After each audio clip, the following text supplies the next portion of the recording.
Hey guys, I'm jessicacrafternoon and today I'm going to show you my latest mini Furby head sculpture costume piece.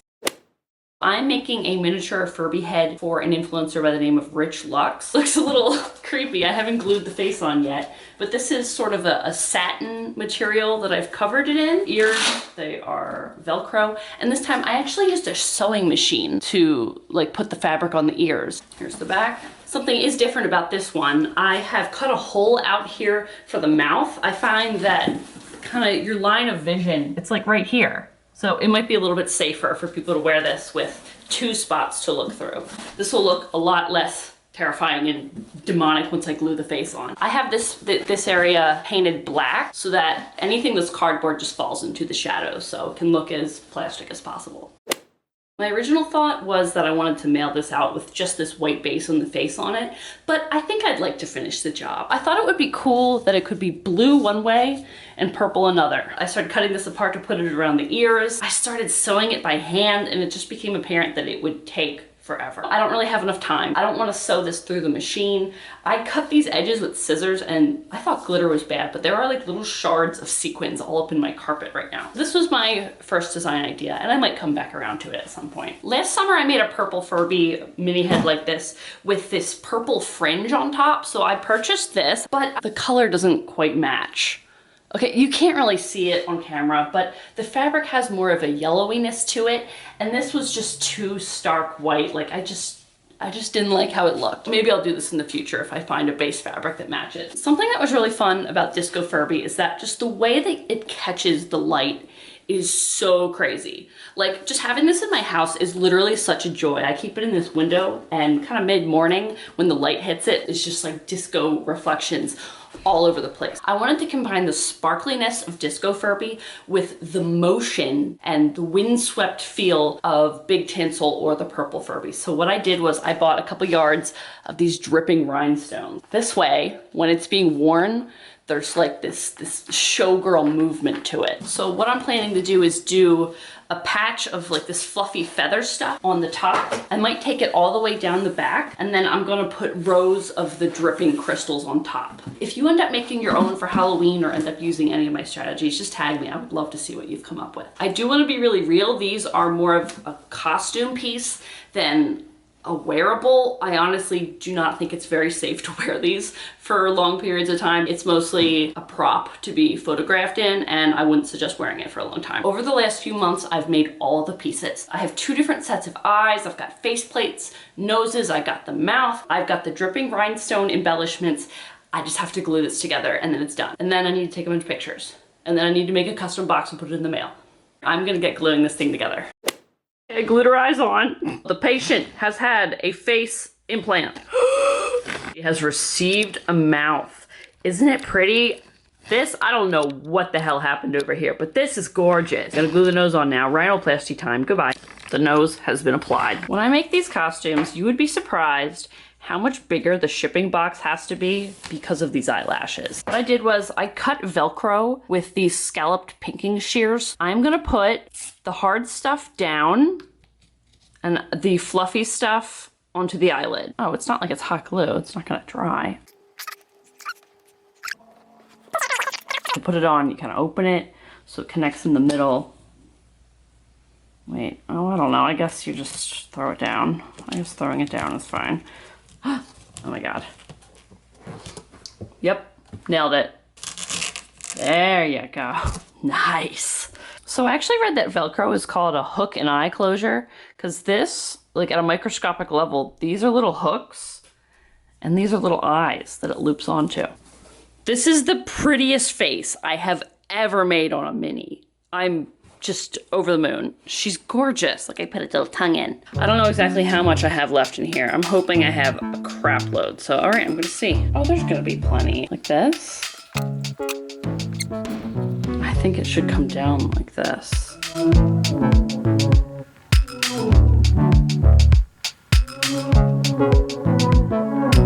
Here's the inspiration with the fluff all the way down the back. Here she is. I still have to add the rhinestones to the body, but this is what we have. Here she is. I ran out of rhinestones. Oh my god, they look so good on camera. So I added some on the ears. So I did hot glue it on, and then also I hand sewed it. Just like I added a little stitch every couple inches. So I'm just stitching the rows of rhinestones on after I glue them, just so that they don't pull off. And then the stitches on the inside, I'm gluing them there as well. Just, oh my gosh. There are these kind of gray threads in here. I'm going to hot glue over the stitching on the back, and then I'm gonna line the inside in a fabric. I've never done that before, but I want it to be like, you know, the cleanest one I've ever made.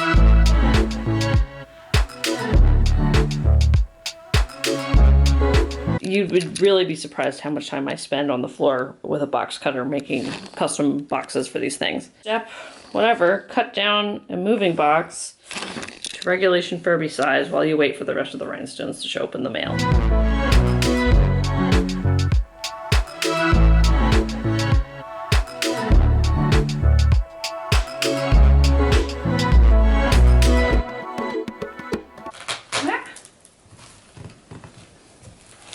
Oh my god. Is she done? Wow.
This is Rhinestone Furby. I think the facial features on this came out more beautiful than any mini that I've ever made before. I'm really thrilled with it. I think the main thing is that I got the mouth shape to be really pretty, and the eyelids and eyelashes are better than I think I've ever made them before. This one has a white satin fabric base. On top of it, I have these rows of rhinestones that I thought would have fantastic movement.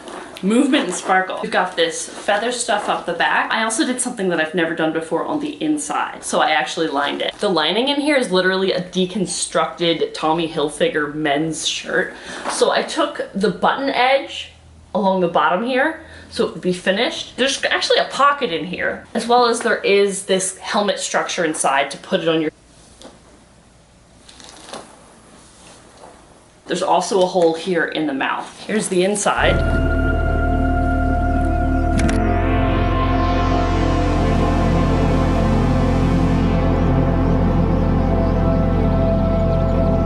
Sewed a piece of fishing line on top here so I could take photos with it. I don't usually take on new projects, but if you have a 4-figure budget or a really interesting project you want me to be a part of, feel free to reach out. My email is just jessicacrafternoon@gmail.com. This is the last thing that I had to do with the rhinestone Furby, so it's time for me to package it up, and I'm gonna put it in the post office on Monday.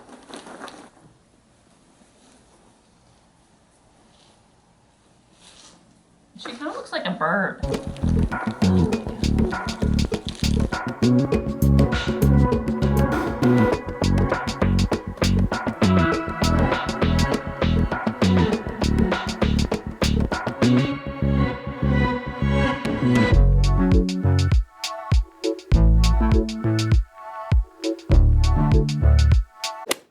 Okay, so something happened.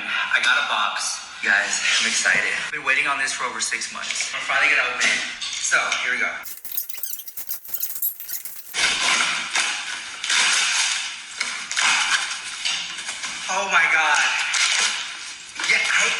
it was gonna be like this big. Dear Rich Lux, you will be the most fabulous queen diva this Halloween. I told Jessica, just do what you want. You know, oftentimes, like as an artist, people try to like tell you what exactly to do. I told her, just do whatever you want.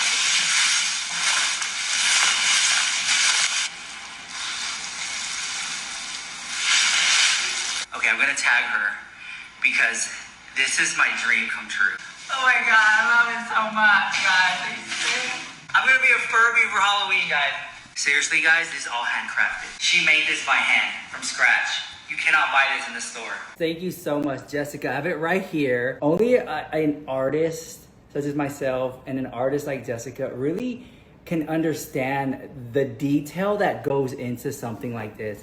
Like, for example, inside here, it is lined. Then it has little information here. Like, look what it says. Like, you see that? She didn't have to line it. She installed a whole ass helmet in here. It's just those little details you can tell someone really put love into it. I told Jessica, I was like, I want to make my own. She's like, no, but not like this. Like, I want to make like a big one because that's how inspired I am. I'm gonna put it on, right? So inside here, the helmet is on my head. It's so good. It's comfortable, it's big. And honestly, if Jessica was gonna make these and sell these, the level of detail, she could easily make really good revenue and profit off these because it's so fun.